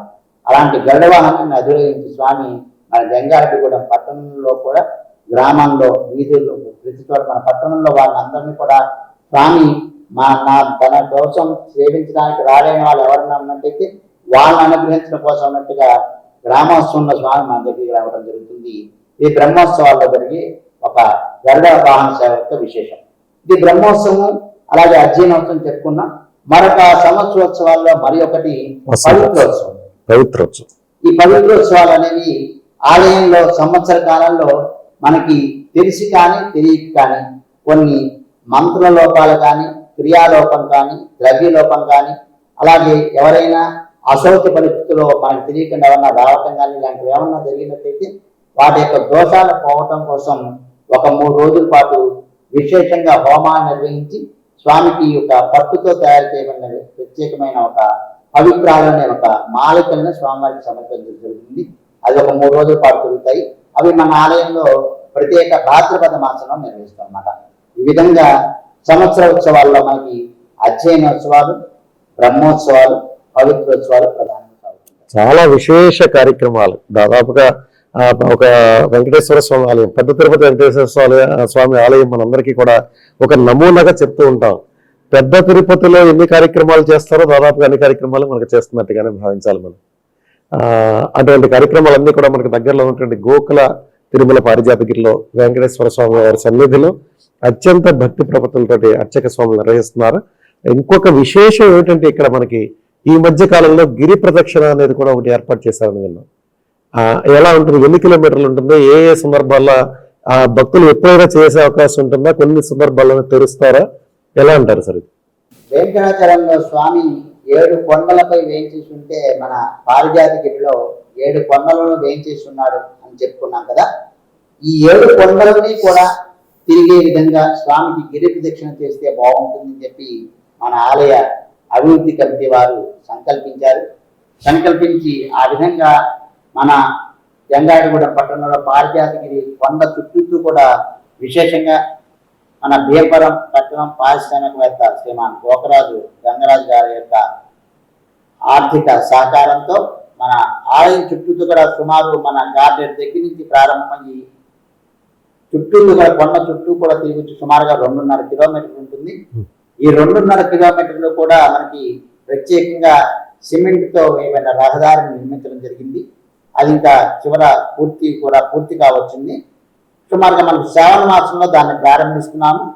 ప్రారంభించిన తర్వాత ఈ ఆగమ మనకి ఆలయంలో ఉన్న పూజా విశేషాన్ని బట్టి వాటికి ఎటువంటి ఆటంకాలు లేకుండా ఎలా చేస్తే బాగుంటుంది అది అని మనం ప్రస్తుతానికి ఆ ఆలయ కమిటీ వారు అలాగే కార్యనిర్వహణాధికారి గారు మేమందరూ కూడా దాన్ని చర్చించి ఎలా చేస్తే బాగుంటుంది అనేది ఇంకా నిర్ణయిస్తాం. ప్రస్తుతానికి ఇంకా దాని గురించి ఎప్పుడు చేయాలి, ఎలా చేయాలి అనేది ఇంకా నిర్ణయం తీసుకోలేదు.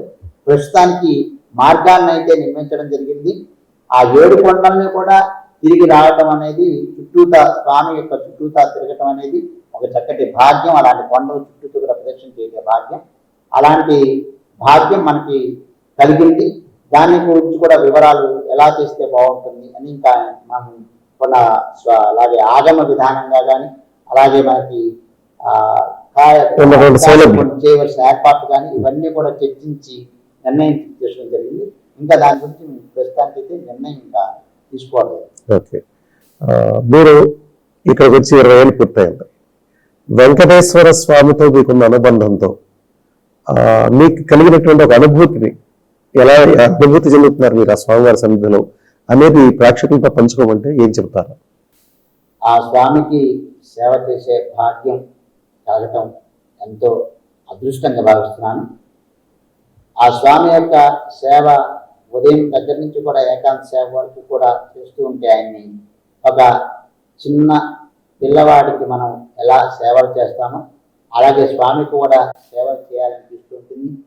ఆ స్వామిని చూస్తూ ఉంటే ఎప్పుడైనా మనకి ఏదైనా చిన్న కష్టం కానీ ఏదైనా కలిగిందంటే ప్రత్యేకంగా ఆయన్నే కోరుకోగలేదు. నీవే తప్ప ఇతపరం బెరంగా అన్నట్టుగా స్వామిని శరణాగతి చేస్తే చాలు. అంటే మనకి శరణాగతి చేయటం అంటే శ్రీ వెంకటేశ చరణౌ శరణం ప్రపంచే, నీ యొక్క పాదాలే నాకు రక్షయ్య అంటూ స్వామిని ఎప్పుడు కూడా ప్రార్థన చేస్తుంటాం. ఇప్పటివరకు కూడా స్వామి ఆయనకి సేవ చేసే భాగ్యం నాకు కలిగి చేశారు.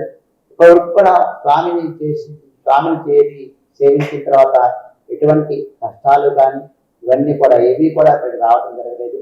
అంతేకాక ఆ స్వామిని చూస్తున్నప్పుడు ఒక్కోసారి ఏదైనా స్వామికి ఏదైనా ఇష్టం లేనిది ఏదైనా ఒకటి జరిగినట్టయితే కొంచెం ఎప్పుడన్నా కోపంగా ఉన్నట్టు అలాగే స్వామి ఒక్కోసారి ప్రసన్నుడిగా ఉన్నట్టు వారి యొక్క అప్పుడప్పుడు కూడా వారి యొక్క అవి వారి భావాలు కాదేమో మన భావాలే అలా ప్రతిస్పందిస్తున్నాయేమో అనిపిస్తూ ఉంటుంది. అలా స్వామితో రోజు కూడా ప్రాతకాలంలో స్వామి యొక్క పాదాల దగ్గర నుంచి కూడా అర్చన ప్రారంభించి రాత్రి పౌర్ణమి సేవ వరకు కూడా చేస్తున్నప్పటికి కూడా ఒక చక్కటి అనుభూతి. స్వామికి ఒకసారి మేము స్వామికి పౌర్ణమి సేవ చేసే సమయంలో కొద్దిగా ఫ్రిడ్జ్లో ఉన్న పాలని అంటే బాగా చల్లగా ఉన్న పాలని 4 పాటు నివేదన చేయడం జరిగింది. అప్పుడు నాకు కూడా అనుకోకుండా జలుబు చేసింది అనమాట. ఏంటో ఇలా జలుబు చేసింది ఇలాగ అనుకుంటే స్వామికి మనం ఇలా జరుగుతున్నాం కదా అందువల్ల ఏమన్నా అని చెప్పి ఆ రోజు నుంచి స్వామికి వేడి చేసిన గోక్షీరాన్ని ఇలా కొంచెం గోరువెచ్చగా ఉన్నప్పుడు అనిపిస్తుంటే ఎప్పుడు కూడా పట్టి పీడిస్తున్న జలుబు అప్పటి నుంచి స్వామికి ఎప్పుడైతే వేడి గోక్షీరాన్ని గోరువెచ్చటి పాలన ఎప్పటికి స్వామికి సమర్పిస్తున్నామో వెంటనే అప్పటి నుంచి కూడా మాకు జలుబు అనేది పెద్దగా ఎప్పుడు కూడా ఇబ్బంది పట్టలేదు అన్నమాట. ఇది కదా స్వామి వారి ప్రత్యక్ష నిదర్శనంగా మీరు భావించడానికి ఒక అద్భుతమైనటువంటి తార్కాణం చెప్పారు మీరు. చాలా సంతోషం అండి. ఫైనల్గా ఇక్కడ మీరున్నంత కాలంలో మీతో భక్తుల సహకారం కానీ అటు అధికారుల సహకారం కానీ కమిటీ వారి సహకారం కానీ అన్ని విధాలా బాగున్నాయా? మీరు ఇంకా ఏమన్నా అభివృద్ధి చేయాలి అంటే వాళ్ళందరూ మీకు సహకరించడానికి సిద్ధంగా ఉన్నారా? చాలా బాగున్నాయని చెప్తున్నాము. ఇంత ఆలయం ఇంత అభివృద్ధి చెందడానికి కానీ ఆలయంలో మేము కైంకర్యం చేస్తున్న మాకు కానీ సిబ్బంది కానీ వీరందరూ కూడా మేము స్వామి యొక్క సేవలు చేస్తూ ఆ స్వామి నుంచి ఇచ్చే ద్రవ్యంతోనే మేమందరం కూడా జీవనం గడుపుతున్నాం. ఇలాంటి ఆలయం పూర్వం సుమారుగా మన ఆలయం ప్రారంభించినప్పుడు సుమారుగా మనకి ఒక 16,000 రూపాయలు ఎంతో వచ్చేది 2005వ సంవత్సరంలో. అలాంటి ఆలయంలో ఒక 4-5 స్టాఫ్ ఒక 2 అర్చకులు అలా ఉండేవాళ్ళు. ఇలాంటి ఆలయంలో ఇప్పుడు సుమారుగా వైదిక సిబ్బంది ఒక 4, సుమారుగా మిగతా వాళ్ళంతా కూడా ఆఫీస్ సిబ్బంది వీరందరూ కూడా ఒక 10 మంది. వీళ్ళందరూ కూడా జీతాలు తీసుకుంటూ స్వామి యొక్క సేవ చేసే భాగ్యం కలగడానికి కారణం ఏంటంటే ముఖ్యంగా భక్తుల యొక్క ఆదరణ. ఈ భక్తులంతా జంగారెడ్డి గూడనే కాదు చుట్టుపక్కల పరిసర ప్రాంత భక్తులందరూ కూడా స్వామిని వచ్చి సేవించి తన్మలయ్యి వారు చక్కగా ఆలయం అభివృద్ధి చేయడానికి వారందరూ కూడా సహకరిస్తున్నారు.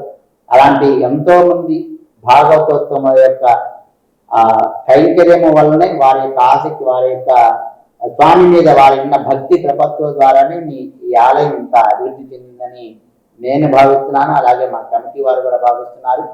కాబట్టి మేము అనుకుంటున్నది ఒక్కటే, స్వామికి సేవించే వాటిలో మాకు ఎప్పటికీ కూడా ఎలాంటి ఇబ్బందులు రాలేదు. కానీ ఒక్కొక్కసారి స్వామికి చేసే కైంకర్యాలు కొన్ని స్వామివారి యొక్క అభిషేకం ఉంటుంది.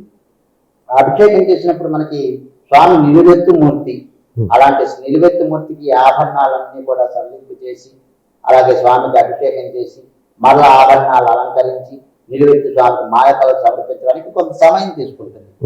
ఆ సమయం కొంచెం భక్తులకి అలాగే అధికారులకు కొంచెం అక్కడ ఉంటారు కాబట్టి తెలుసు సమయం పడుతుంది. కానీ కొంతమంది భక్తులు ఏంటి ఇంత సమయం మనకి దర్శనం ఇవ్వట్లేదు అనుకుంటున్నారు. కానీ మేము స్వామికి చేసే సేవ వలన ఆలస్యం అవుతుంది. కానీ మేము భక్తులను కానీ లేదా అధికారులు కానీ ఆలయానికి వచ్చే వారిని కానీ ఎవరిని కూడా ఇబ్బంది పెట్టాలనే కాదు. అదొకటి మేము కొంచెం అంటే స్వామికి చేసే ఇతర కైంకర్యాల్లో కొంచెం మాకు కొంచెం సమయాన్ని ఆ సమయం లేదా కొంచెం ఆలస్యం అయితే దాన్ని కొంచెం అర్థం చేసుకునే ప్రయత్నం చేయాలని మేము ఆ అధికారులని అలాగే భక్తులను కూడా కోరుకుంటున్నాం. ఎందుకంటే స్వామికి సేవ చేసే భాగ్యం కల్పించేందుకు ఎప్పుడు కూడా మేము భక్తులకి కానీ మేము స్వామికి మధ్య అనుసంధానం మాత్రమే. మేమేదో ఒక గొప్పవారమని మేమేమి ఎప్పుడు అహంకరించట్లేదు. స్వామికి భక్తులకిను మరియు భగవంతునికి మధ్య మేము ఒక అనుసంధానం ఉండడానికి ఎప్పుడు ప్రయత్నం చేస్తాం. అది మాకు ఎప్పుడు కూడా వైష్ణవ సంప్రదాయంలో భృత్య పరిచారక భృత్యస్య భృత్య ఇది మాం స్మరలోకనాథ అన్నట్టుగా స్వామి నీ యొక్క దాసులకి మేము దాసులుగా ఉండేట్టు చేస్తాము అన్నట్టుగా ఎప్పుడు కూడా మేము అందరికీ కూడా భక్తులకు కానీ భగవంతులకు కానీ దాసులుగానే ఉంటాము తప్పితే మేము ఏదో మేమే అహంకారంతో స్వామికి మేమే చేస్తున్నాము మాకే స్వామివారిని తాకే అవకాశం ఉంది అని ఎప్పుడు కూడా అది ఒక గొప్పతనంగా నేను భావించాను. తర్వాత ప్రతి సంవత్సరం స్వామివారికి ఒక విశేష కార్యక్రమం చేస్తూ ఉండేవారు. ఒకప్పుడు మీరు నిర్వహించినటువంటి కోటి తులసి దళార్చన ఒక అద్భుతమైన కార్యక్రమం. అనేక మంది ఆ కార్యక్రమంలో పాల్గొని ఒక మంచి అనుభవాన్ని పొందారు. అలా ప్రతి సంవత్సరం భక్తులందరితోటి ఒక విశేష కార్యక్రమం. అలాగే మీరు చేసినటువంటి సేవా కార్యక్రమాల్లో పెద్ద తిరుపతిలో చాలా ఫేమస్ సహస్ర దీపాలంకరణ సేవ. అటువంటి కార్యక్రమాలను కూడా ఇన్వాల్వ్ చేసేటువంటి అవకాశం ఉందా భవిష్యత్తులో? ఉందండి. అలాగే శాస్త్ర దీపాలంకరణ సేవ ఒకటి, అలాగే మనం ఇందాక చెప్పుకున్న గిరి ప్రదక్షిణ ఒకటి కార్యక్రమం ఒకటి, అలాగే శాస్త్ర దీపాలంకరణ సేవ, అలాగే స్వామివారికి ఎప్పుడైనా మనకి ఉత్సవ కార్యక్రమం గ్రామోత్సవ ఇలా మన బ్రహ్మోత్సవాలను నిర్వహిస్తున్నాము. అది ఒక ప్రతి శ్రవణ నక్షత్రం కానీ ఏకాదశికి కానీ ఏదైనా స్వామివారికి ఒక వాహన సేవ కూడా ఏర్పాటు చేసే ప్రయత్నాలు జరుగుతున్నాయి. వీరికి ప్రస్తుతం మన ఆలయ అభివృద్ధి కమిటీకి బాధ్యత నిర్వహిస్తున్న శ్రీమాన్ పేరిచర్ల జగపతిరాజు గారు, అదేవిధంగా ఇటీవలే మాకు కార్యనిర్వహణాధికారిగా బాధ్యతలు స్వీకరించిన శ్రీమాన్ కలగల శ్రీనివాస్ గారు, వీరి యొక్క సహకారంతో ఆలయం ఎప్పటికీ కూడా చక్కటి అభివృద్ధి పదంలో పయనించడానికి మేము ఎప్పటికీ కూడా వారు చేసిన సూచనలని అలాగే మేము పాటిస్తూ ఉంటాము. అలాగే మాకు కూడా వారి సహకారాన్ని మేము కోరుతున్నాం. పరస్పరం అభివృద్ధి కమిటీ వారు, అధికారులు, అర్చకులు మేమంతా కూడా ఒక సమన్వయంతో పనిచేస్తూ ఈ ఆలయాన్ని మరింతగా భక్తులకి చేరువయ్యే ప్రయత్నం చేస్తాం. ఇలాంటి అవకాశం భాగ్యం కల్పించిన సిటీ న్యూస్ వారికి మరియు ఇలాంటి చక్కటి ప్రశ్నల ద్వారా మమ్మల్ని స్వామి యొక్క అనుభవాన్ని మరొకసారి గుర్తు తెచ్చుకునే ప్రయత్నం చేసిన మీకు కూడా ప్రత్యేకమైన ధన్యవాదాలండి. చూశారు కదా గోకుల తిరుమల పారిజాతగిరి. మనం సాధారణంగా వెళ్ళి వెంకటేశ్వర స్వామి దర్శించుకునే ఆనందంతో తిరిగి వచ్చేస్తూ ఉంటాం మనం. కానీ దాని వెనకాల చక్కటి కథ, అది ఏర్పడినటువంటి విధానం, అక్కడ జరిగేటువంటి నిత్య కైంకర్యాలు, అలాగే ఆ నిత్య కైంకర్యాల దగ్గర నుండి సంవత్సర కైంకర్యం వరకు ప్రతి విషయాన్ని కూలంకషంగా చెప్పడమే కాదు, ప్రతి అంశాన్ని దానికి ఉన్నటువంటి చరిత్రని, పాసురాలు, ఇత్యాదికి విషయాలు ఆధ్యాత్మికంగా మనకి పైకి వినబడేటువంటి మాటల్లో ఉన్నటువంటి అంతర్గతంగా ఉన్నటువంటి మంచి విషయాలను ఈరోజు మన రవికుమారాచార్యుల గారి ద్వారా మనం తెలుసుకోవడం. ప్రత్యేకించి ఈ గోకుల పారిజాతగిరి వెంకటేశ్వర స్వామి మనకు దగ్గరలో ఉన్నటువంటి ఒక అపురూపమైనటువంటి ఆలయం.